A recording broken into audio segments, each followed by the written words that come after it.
The old copper mining town of Kapunda in Australia. Rural and quiet, a leave your doors unlocked kind of place, and home to some 3,000 people. November 8th, 2010. At 11 a.m, a resident who had been going past a house on Harriet Street made a frantic call to police. 3 bodies were inside. 16-year-old Chantal Rowe, her father 45-year-old Andrew, and her mother 44-year-old Rose. They were all covered in horrific wounds and blood covered the whole house. Andrew and Rose's son, 24-year-old Christopher, lived with his fiancée and her parents, and he was out of town.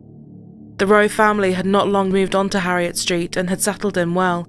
Christopher said of his mom, "You could never be bored with her, she was so funny. She was the handyman around the house and would teach me to fix things." Andrew was equally hard-working and generous with his time. Chantal's friend said that she turned everything into a joke. It was very hard for her to get upset about anything people said about her. The 16-year-old was already excited to turn 18, so that she could start going out and having fun with her older brother, and Christopher said he was planning on teaching her to drive soon.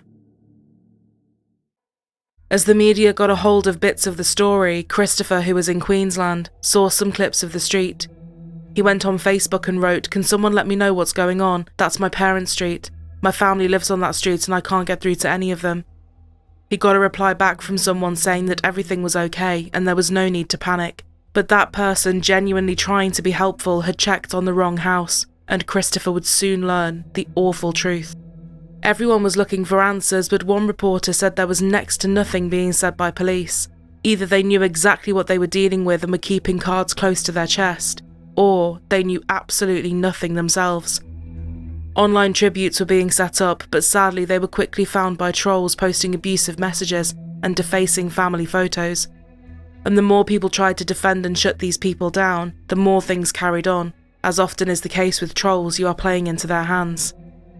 Authorities would be scrutinised by the media, as it took a while to actually declare that it was a triple murder. They had to spend time ruling out that it wasn't a murder-suicide. DS Moyle, who was leading the investigation, said, "It would be irresponsible of me to release to the public that there had been a triple murder in the house if it was later established that was not the case. This is not just one person deceased in the house where the scene is limited to a restricted area, and you can make a determination reasonably quickly. This was extremely complex. The crime scene was confronting, and the viciousness and frankly total overkill was something that had taken everyone aback. If you're inclined to watch horror movies, I don't think anything could repeat that scene in any manner," he said. South Australian police have launched a murder inquiry into the deaths of a 16-year-old girl and her parents. The family was discovered after a friend raised the alarm yesterday morning. More than 100 police and volunteers have been searching the town for clues. Markers were placed on what are believed to be bloodstains leading from the house. If anyone saw anyone with injuries to themselves or any blood-stained clothing, please contact police immediately. Police haven't ruled out the possibility of more than one killer and say the search for evidence could last days. It was clear that the attacks had happened all over the house, from the second you opened the front door right the way to the back of the house. Every wall, every floor, every room was covered in blood. Autopsies confirmed the full extent of what had happened. Chantal had been raped, stabbed at least 33 times, and been disemboweled. Her injuries were described as barbaric. Her torn and bloody clothes had been taken off her, and at some point she had been redressed. Her dad Andrew was found in the kitchen, stabbed almost 30 times, and his wife Rose was found a few metres away. She was stabbed at least 50 times in 2 separate attacks, once as she was crawling on her hands and knees trying to get away. At least one of the knives had come from the family's kitchen, and pieces of knives were found lodged in Andrew and Rose's bodies. All 3 of them had fought back, but it had been no match for whoever had done this. And whoever the killer or killers were, they had been in the house for a while. Some areas showed that an attempt at a clean-up had been made too. Crime was generally a lot lower in Kapunda and petty at most. DS Moyle said the only big crime before this that he knew about was when someone set fire to Map the Miner, a 7-metre statue commemorating the Cornish mining history of the town. So something of this level was unheard of. Heading the investigation is veteran Major Crime Detective Grant Moyle. The offender is still outstanding, and I would suggest the offender or offenders should be considered dangerous. More than 100 police and volunteers have been searching the town for clues. Markers were placed on what are believed to be bloodstains leading from the house. The only person that had anything to tell the police was a neighbour who had heard Rose scream for help 3 times just after 1 a.m. He also reported hearing what sounded like someone falling to the floor, followed by Andrew shouting as well, and then total silence. They were also looking for a Toyota Land Cruiser that had been parked outside the house. They still couldn't tell yet if they were looking for one killer or more, or how many murder weapons there were. Police knocked on about 300 homes across 100 streets. Every park, forest and even rubbish dumps miles and miles away were being gone through. The police water operations unit were called in and the major crimes unit received almost 100 Crime Stopper calls. The killer or killers would have had to sustain some injuries, so maybe some bloody clothing or shoes had been dumped somewhere, or perhaps a resident had seen someone lately that was showing signs of being in a fight. But with 3 victims and the whole house being covered in evidence, trying to separate what was there before the crime and after in terms of hair, skin cells, blood and saliva was very tough. His officers are here in force, in part to reassure locals, but the focus of the investigation has been at the small house, where specialists have scoured the gruesome crime scene, gathering blood, saliva and hair, which is a forensic version of looking for a needle in a haystack.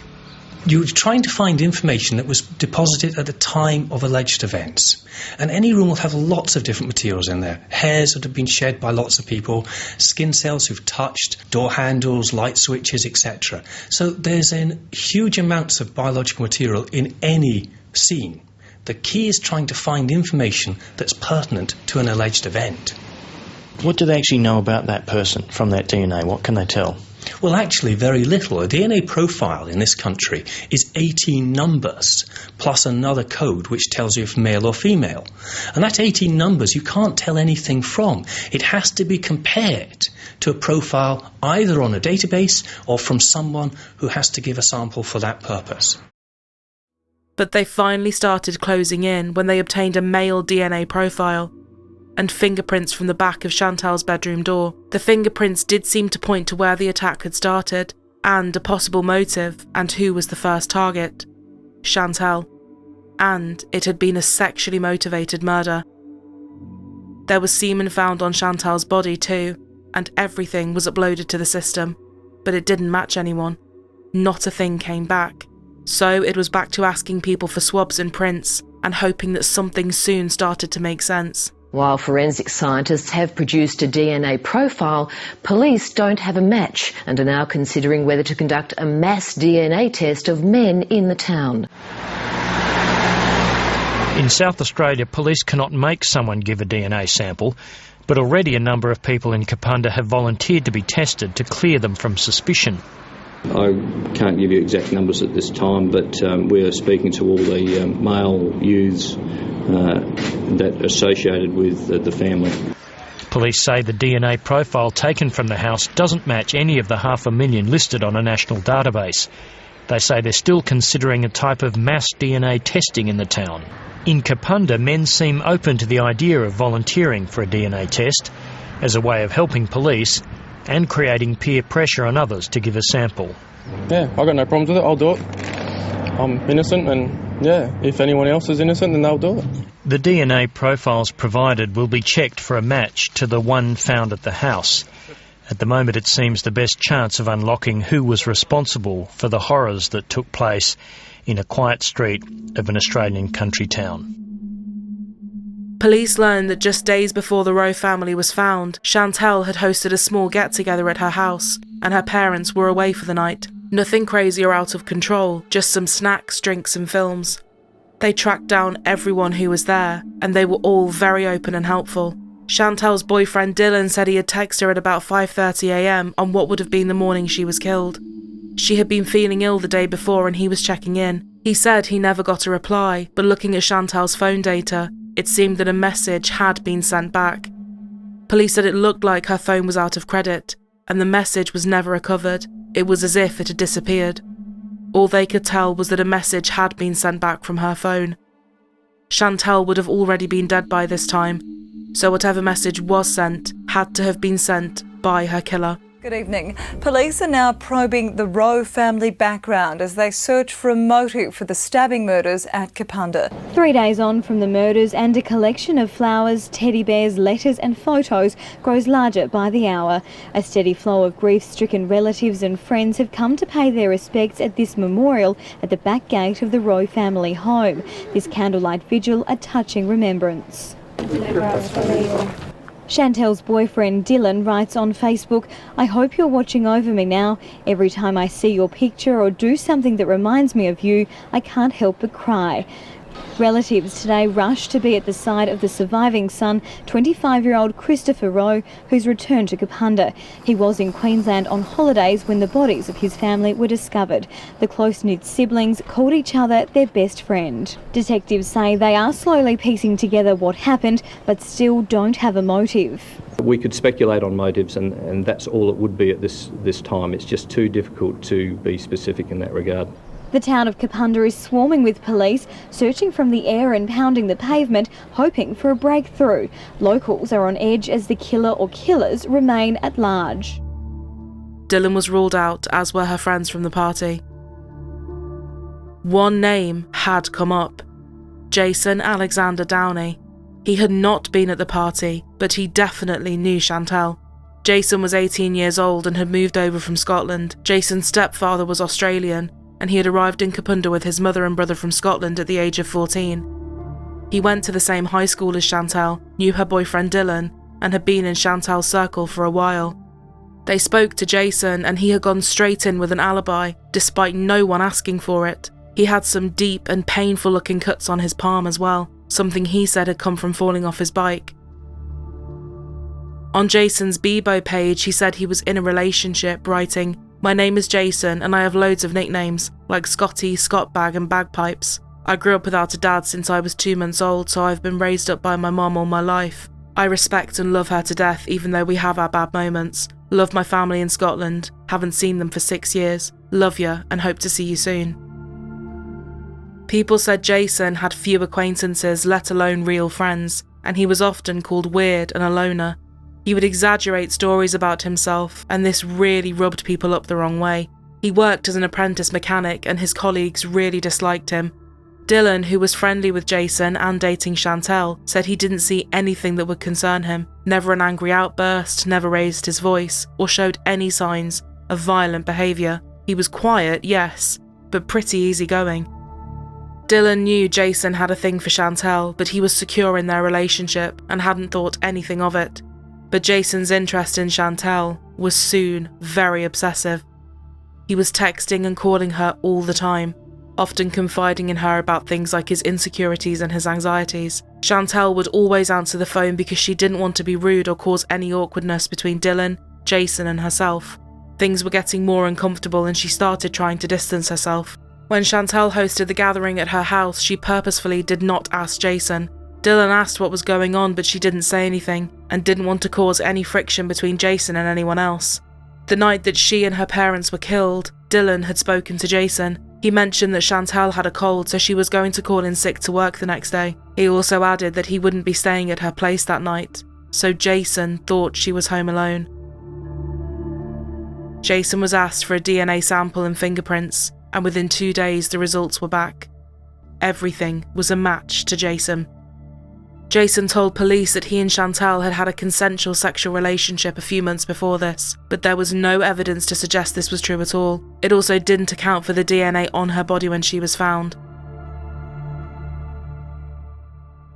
He was placed under arrest and a suppression order protected his identity.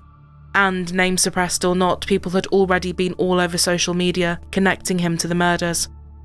Jason's mother Lorna described her son as a happy-go-lucky boy, and said she would stand by him. She said because of Jason's good nature, it's well out of character. At school and outside school, Jason never got into any fights or arguments with anyone, and always respected the teachers. He never swore, hit, threatened or raised his voice to myself or anyone. As the detectives continued to build their case, the community came together to say goodbye to the Rowe family. hundreds of people gathered for the funeral service. Chantal's godmother said, "We are all here today to say goodbye, but the question we have is why? It makes no sense." Piecing everything together, it is thought that Jason broke into the house through the bathroom window, which linked with a footprint in there. Chantal was obviously his main focus, and perhaps he thought she was home alone, definitely without Dylan there at least. Jason's lawyer said he did not remember everything that happened after he broke into the home, but he was intending, apparently, to confront Dylan.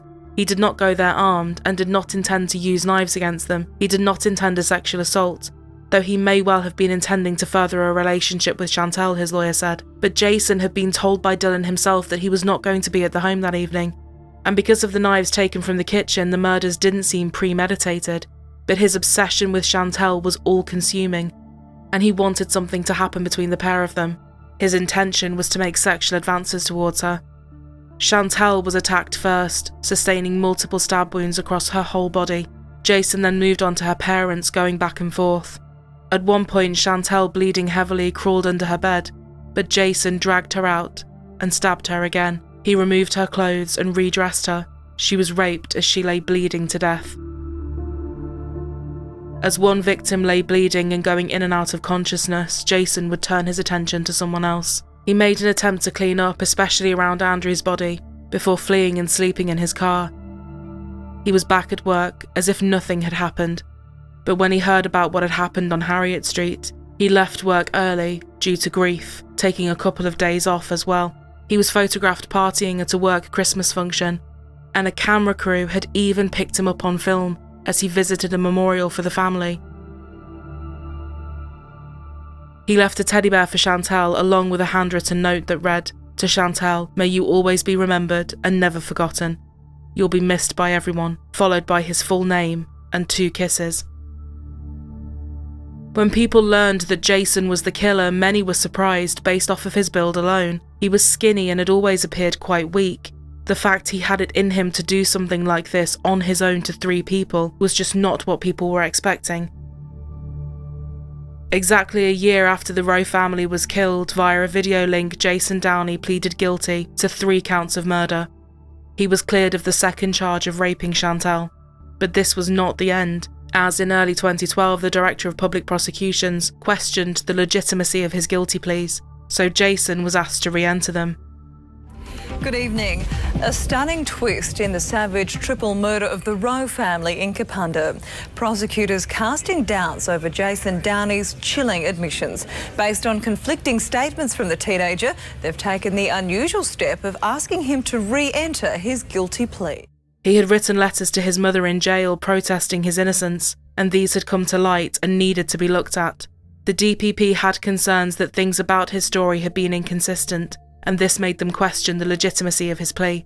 Jason told his mom and brother that he had driven by Chantal's home and noticed blood on the walls. He ran inside to find Andrew and Rose dead. Jason said, "I saw Chantal's feet under the bed. She was alive. I put her in bed. She had cuts everywhere. She said help, and she died in my arms.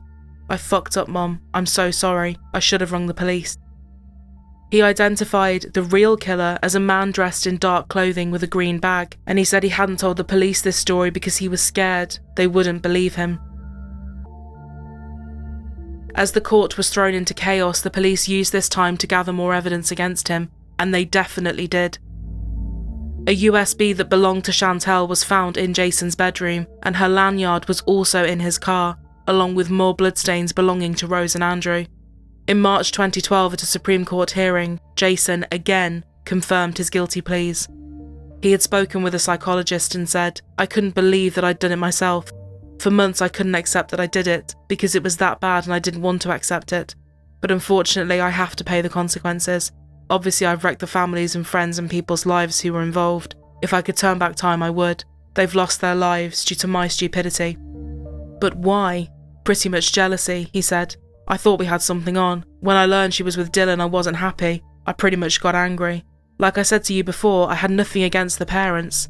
Everyone's a victim in this, close friends and family. My family, the community, everyone. The only one that is not a victim is me. I'm not a good person. Obviously I've got problems. The problems? I'm not too sure. I don't know. I always think about the day of what happened and the consequences." Nearly 30 relatives of a family murdered at Kapunda will present victim impact statements at a Supreme Court hearing for the teenage killer. About 50 relatives and friends at the Rowe family showed up in support of Christopher Rowe, whose parents and sister were killed by Jason Downey. 19-year-old Downey pleaded guilty last month to 3 counts of murder. A full courtroom watched as his lawyer, Greg Mead, indicated the defence wasn't likely to dispute any of the prosecution facts. All I'd like to do is thank the police for what they've done, bring this to a quick closure. Just like to thank the police. They've done a wonderful job, wonderful people. They look after us. They've done a damn good job. Thank you. Justice John Sulant said a voluminous amount of prosecution material had been provided to the court, the details of which are yet to be made public. Prosecutor Carmen Matteo said about 30 relatives wish to present victim impact statements during sentencing submissions next year. That's going to be very emotional time for them. Indeed, when the submissions are made, some further details of the crime scene and what actually occurred will be revealed to them and also to the public, and I think that is going to be quite significant. I just don't think he shows any remorse for what he's done or anything, so I don't know how he can do it, to be quite honest, to sit there and feel that way. The case has been adjourned until February, when a date for sentencing submissions will be set. The psychologist said the community's response is to assume that the offender is a monster or seriously psychologically disturbed. The idea that an unremarkable member of a community can perpetrate such violence is unthinkable because it raises the possibility that all individuals are capable of violence. Every day in court was full of people, crying and hurling abuse at Jason as he sat there stony-faced, either via a video link or in person. As part of the sentencing, all of the evidence still had to be read out, and it was tough to hear. The young man responsible for one of South Australia's most savage crimes has been jailed for at least 35 years. A judge describing as truly horrific his non-parole period among the longest ever imposed in this state. I hope he goes to hell. I don't give a shit what happens to him. Some small comfort for Christopher Rowe before sharing the courtroom with his family's killer for the last time. The sole survivor of the Rowe family, too emotional for words, a cousin expressing disappointment on his behalf. I don't think he should be getting out at all. No, 35 years is not justice. Sorry. Case closed, but for Christopher Rowe, no closure. I can start to focus my strength on keeping my mum, dad and Shani's memories alive, and I can slowly try to find my own way to survive through this. Jane Stinson, 10 News. He was sentenced to life in prison with a non-parole period of 35 years. This was one of the highest in South Australian history. After the sentencing, Jason wrote a letter in part saying, "First of all, I would like to apologise for my recent actions on November 8th, 2010. I've caused so much pain not only in my own family but many others. This whole situation is eating me alive. I had a career, car, friends, and most importantly, I had my family. Now due to my actions, I have nothing. I have hurt a lot of people for what I've done. I know that no matter what sentence I may get, it will never be enough. As much as I hate to say it, I deserve everything that is going to happen to me. I want you to know that if I could turn back time and fix my wrongdoings, I would do it in an instant. But unfortunately, I can't. So once again, I sincerely apologise for my actions from the bottom of my heart. I'm truly sorry." Detective Superintendent Moyle said the only reason he pleaded guilty was to get some sort of a discount in his sentence, not because he felt any kind of remorse despite what he claimed. One thing that came out after the sentencing was a story that Chantal was pregnant. There had been a rumour at the very beginning, but the police said it was not true. It had never been mentioned in any of the hearings or in her autopsy. Some articles out there do still say that Chantal was pregnant, but this has apparently been debunked many times. Chief Court reporter Sean Fuster for The Advertiser had been following the case from the start. He tracked down the person that had put this in the paper and asked him where it had come from and why they had said it. The other reporter replied, "Oh, I thought it would be interesting." Sean said of Jason, "I can't put him in any category, I can't put him in a box. I've had psychiatrists try to explain to me that he disconnected from reality and wasn't himself at the moment he did that.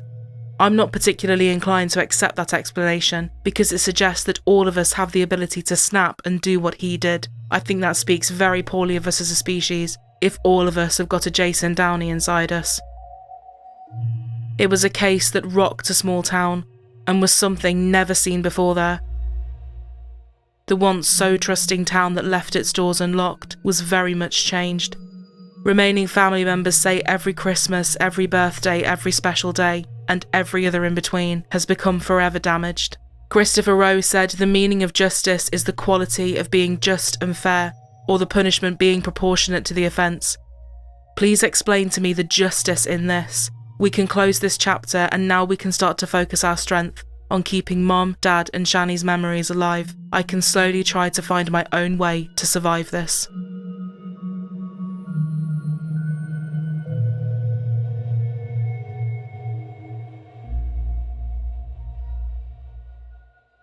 We now have our episodes in podcast form, and you can now find this via the link in our description box or by searching Truly Criminal Podcast on your podcasting platforms.